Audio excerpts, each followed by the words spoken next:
और तहरीक अदम एतमाद कामयाब हो गई तो फिर क्या होगा? कौमी असम्बली हुक्काम ने सर जोड़ लिए। नए वज़ीर आज़म के इंतखाब के लिए मौजूदा इजलास ही जारी रखा जाए या सदर नया इजलास बुलाएं। आईनी और कानूनी माहिरीन की मुशावरत जारी। अपोजिशन ने मौजूदा इजलास में ही नए वज़ीर आज़म के इंतखाब के लिए दरख्वास्त दे रखी है।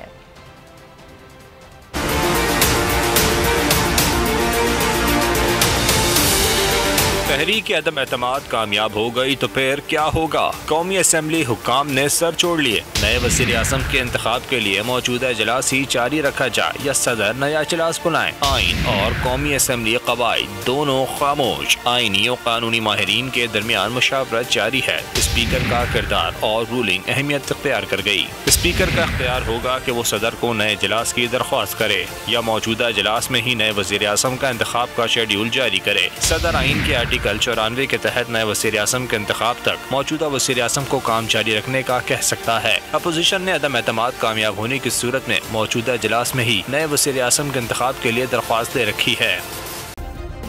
सब्सक्राइब करें और बेल दबाएं ताकि कोई खबर रह न जाए।